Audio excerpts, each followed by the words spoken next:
NASA is baffling. Is there one more covered-up planet in our nearby planetary system? If we believe the measurements of a researcher from the USA, Planet X certainly exists. It's only a matter of time before another huge planet will emerge from far beyond Neptune, which could possibly change the destiny of our Earth. What exactly is the story of Planet X? And is the puzzling 10th planet identical to the legend of the horror planet Nibiru? The hypothesis is that Planet X, or Planet 9, could be a huge, previously unseen planet in the outer solar system, billions of kilometers beyond Neptune. This last extraordinary, unseen planet circles the Sun. Planet 9 is no small matter, with an estimated mass of 5 to 10 Earth masses and a substantial composition. It would be nearly as large as Neptune, making it the largest giant planet in the system. The reasons for suspecting its presence are gravitational disturbances in the outer regions of the solar system. Only another huge, secret object can explain the movements of other celestial bodies in the outer Kuiper belt region. Some minor planets show such strange orbits that only a massive object could be responsible for them. But why haven't we seen Planet 9 yet? Here's a simple explanation. Planet 9 orbits so far out in the universe that we can't detect it with our telescopes, being many billions of kilometers past Neptune. This planet moves in absolute darkness. Moreover, orbital measurements have shown that Planet 9 follows such a highly elliptical orbit that it could even take it past the limits of the solar system. Planet 9 is probably very dim, making it even harder to detect in the vastness of space. Historical evidence for the presence of other planets. Does this sound too crazy to you? There should be another planet whose presence can only be demonstrated by the orbital inconsistencies of some objects. It may sound unrealistic, but the discovery of Pluto, Uranus, and Neptune proves this to be true. Scientists suspected their presence based only on studying the orbital anomalies of already known planets. A slight wobble in a planet, like Uranus, can lead to conclusions that another planet is responsible for this wobble. The gravitational effects of the planets are interconnected through space-time and gravity. If one moves, it influences the others. The entire interaction of the planets in our solar system is a system that can be easily modeled numerically. Thus, the presence of some planets had to be mathematically demonstrated before they were actually observed. Scientists like the Frenchman Urbain Le Verrier were able to pinpoint the exact locations of planets with increasing accuracy. As telescopes improved, they pointed them to these predicted locations, and often the computations were confirmed. In 1859, Le Verrier was able to detect deviations in Mercury's orbit that suggested the presence of another planet. This led to the hypothesis of a planet between the Sun and Venus, which was named Vulcan.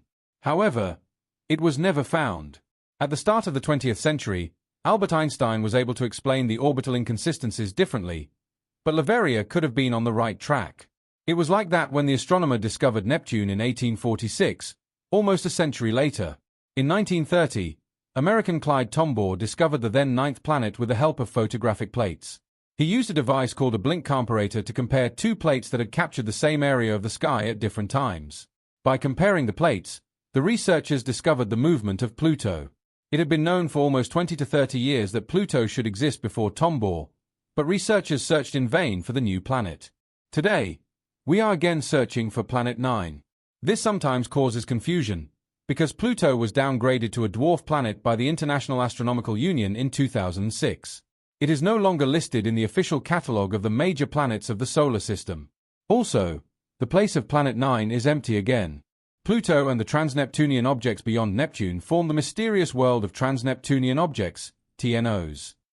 Pluto already moves with the Kuiper belt, which also contains a number of other minor planets. The discovery of around 10 other small planets has sparked a discussion about planetary status. Scientists suspect there may be dozens more such objects in the vastness of the Kuiper belt. Should we now include all of them in the list of planets in the solar system or not? The Association of Astronomers decided no, and redefined what a planet is. Pluto was dismissed because its orbit is not completely cleared, meaning it shares its orbit with other objects. The Kuiper belt is home to many smaller celestial bodies, all of which are referred to as trans-Neptunian objects or TNOs. These include not just the minor planets Haumea and Makemake, but also a large number of other, much smaller, and often very distorted objects made of ice and rock. Some of these objects orbit so far from the Sun that they require millennia to complete one orbit. Strictly speaking, Pluto's 5 known moons are also TNOs. Charon is the largest of the moons and has created some controversy since NASA's remarkable New Horizons mission. This moon is so large in comparison to Pluto that the two are sometimes referred to as a system. If Charon is another planet and not a true moon, It turns the cards of the solar system once again.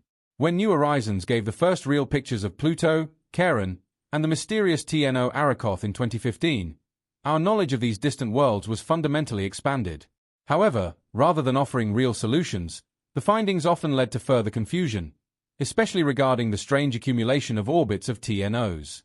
Some American scientists were able to show that these anomalies could be best explained by the presence of another huge planet. Since 2016, the presence of the 10th planet in the solar system has been discussed once again.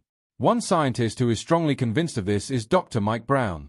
The Kuiper belt specialist has devoted a large part of his career to the search for Planet 9. Where is Planet 9 hiding? Despite modern technology, Planet 9 remains hard to detect. Its extreme distance and dimness require the latest generation of telescopes to find this lost world. Researchers are engaged in the search, but so far, to no avail. Until Planet 9 is actually detected, the only thing astronomers have is the potential estimation of the planet's position. When a new hot lead is found, astronomers point their telescopes at that region of the sky, and the search begins, looking at very distant regions of the universe. It's a challenge. The telescope scans the identified region of the sky quadrant by quadrant, and despite the latest technology, scientists can never completely rule out the possibility that Planet 9 is out there, but we simply can't see it. The estimation of the potential orbit depends on the use of Kepler's laws of planetary motion and Newtonian mechanics. Kepler's first law states in simple terms that planets describe elliptical orbits around the Sun. Using orbital parameters such as semi-major axis, eccentricity, and inclination, the position of a planet at a given time can be described. The laws of Newtonian mechanics allow us to calculate the position of a planet at any time, based on initial conditions like position, speed, and the force of gravity.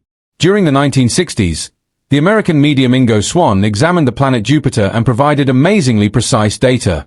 Assuming that these speculations are correct and the presence of Planet 9 truly has something to do with Nibiru, we could trust that this planet remains unseen.